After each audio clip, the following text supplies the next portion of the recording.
Welcome to Ratna's recipes. నేను ఇప్పుడు bachelor స్టైల్లో చికెన్ ఫ్రై అంటే చికెన్ పెప్పర్ ఫ్రై చేసి చూపిస్తున్నాను. చాలా ఈజీగా చేసుకోవచ్చు. ఎలా చేసుకోవాలి, ఏమేం కావాలి, తక్కువ ఐటమ్స్ తోటి మంచి రోస్ట్ చేసి చూపిస్తున్నాను అన్నమాట. ఇప్పుడు చేసే విధానం ఎలా చేసుకోవాలి అనేది చూద్దాం. ఇక్కడ ముందుగా చికెన్ బాగా కడుక్కొని ఒక గిన్నెలోకి తీసుకున్నాను. అందులో పసుపు, ఉప్పు,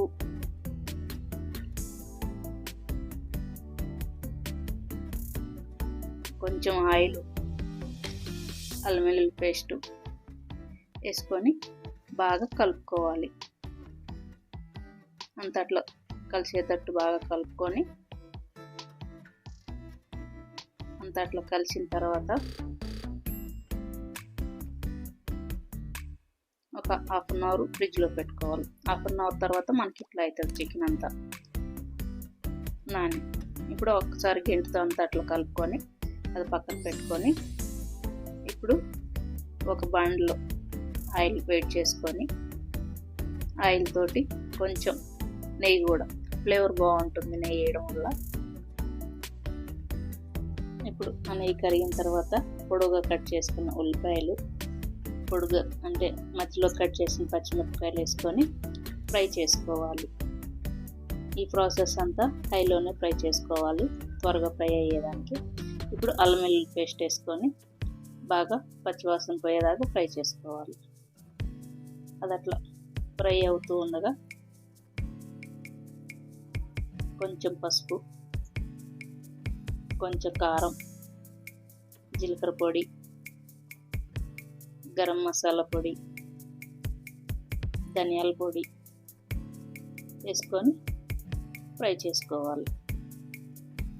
అవి అట్లా ఫ్రై అయ్యాక ముందుగా కలిపి పెట్టుకున్న చికెన్ ఉంది కదా, హాఫ్ అన్ అవర్ బాగా నానిన చికెను. ఎక్కువసేపు నానితే ఇంకా సాఫ్ట్ వస్తుంది ముక్క పీసు మనకి. అదంతా బాగా మసాలా అంతా చికెన్ పట్టేటట్టు కలుపుకొని అంతా అట్లా కలుపుకున్నాక మూత పెట్టి సిమ్లో పెట్టుకోవాలి. ఇప్పుడు నుంచి అంతా సిమ్ టు మీడియంలోనే చూసుకోవాలి. అప్పుడు మనకి చికెన్ మసాలా పట్టి బాగా ఫ్రై అవుతుంది అన్నమాట. ఉప్పు, కారం ముందు వేసుకొని ఉన్నాం కదా, అదంతా పీసులు బాగా పడుతుంది. ఒకసారి కలుపుకున్నాక మళ్ళీ మూత పెట్టి మగ్గించుకోవాలి. ఇప్పుడు మనకి చికెన్లోనే నీళ్ళు ఊరుతాయి అన్నమాట. ఆ నీళ్ళు ఊరినప్పుడు ఒక్కసారి బాగా కలుపుకొని ఆ నీళ్ళు ఇంకేటట్టు ఫ్రై చేసుకుంటాం అన్నమాట. మధ్య మధ్యలో మూత పెట్టి మగ్గించుకుంటూ మళ్ళీ మూత పెట్టి మరొక 5 నిమిషాలు ఉడికించుకొని మళ్ళీ ఒక్కసారి ఆయిల్ అంతా పైకి వస్తుంది అట్లా మనకి ఆ నీళ్ళతోటి. ఒకసారి బాగా కలుపుకొని కొంచెం మిరియాల పొడి, బ్లాక్ పెప్పర్ అంటాం కదా, ఆ పొడి వేసుకోవాలి. అది వేసుకొని ఇప్పుడే ఇంకొంచెం వేసుకోవచ్చు. నేను వైట్ మిరియాల పొడి ఉంది నా దగ్గర, అది వేస్తాను అన్నమాట. మళ్ళీ మూత పెట్టి మగ్గించుకోవాలి. మూత పెట్టి మగ్గించుకొని ఒకసారి మళ్ళీ బాగా కలుపుకొని అట్లా మనకు ఆ నీళ్ళని నినిగిపోయి మనకు డ్రై అవుతుంది అన్నమాట పీసు. ఒక్కసారి ఇప్పుడు పీసు తుంచి ఉప్పు చూసుకోవాలి. చూసుకొని చాలకపోతే ఇప్పుడు వేసుకోవచ్చు అన్నమాట. ఇప్పుడు దీంతో కరివేపాకు, పచ్చిమిరపకాయ ముక్కలు వేసుకొని బాగా కలుపుకోవాలి.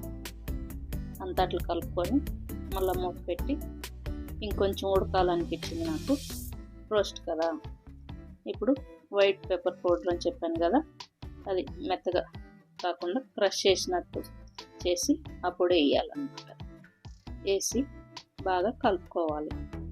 అదంతా అట్లా కలుపుకున్నాక ఒకసారి పీసు పట్టుకున్నట్లు మనం అన్నామంటే టేస్ట్ కూడా చూసుకోవచ్చు. పెప్పర్ పొడి కారం చాలేదంటే ఇంకొంచెం పెప్పర్ పొడి యాడ్ చేసుకోవచ్చు. మూత పెట్టుకొని మళ్ళీ ఒక 2 నిమిషాలు మగ్గించుకోవాలి. 2 నిమిషాలు మగ్గిన తర్వాత బాగా కలుపుకునేదానికి కొత్తిమీర వేసుకొని బాగా కలుపుకొని ఆ మసాలా అంతా, ఆ మసాలా ఏమి కొంచెం కూడా పక్కన వదిలేరు అన్నమాట. అంత టేస్ట్గా ఉంటుంది ఆ మసాలా కూడా. మొత్తం అట్లా అంతా ఒకసారి దగ్గరికి కలుపుకొని స్టవ్ ఆపేసుకుంటే మనకి bachelor style chicken pepper roast ready. చూసారు కదా కలర్ఫుల్గా ఎలా వచ్చిందో ప్లేటింగ్ చేస్తే. ఆరిన తర్వాత ఇదే ప్రాసెస్లో మీరు కూడా చేసి ఎలా వచ్చిందో కామెంట్లో చెప్పండి. లైక్ చేయండి, షేర్ చేయండి, సబ్స్క్రైబ్ చేసుకోండి. Thank you. బాయ్.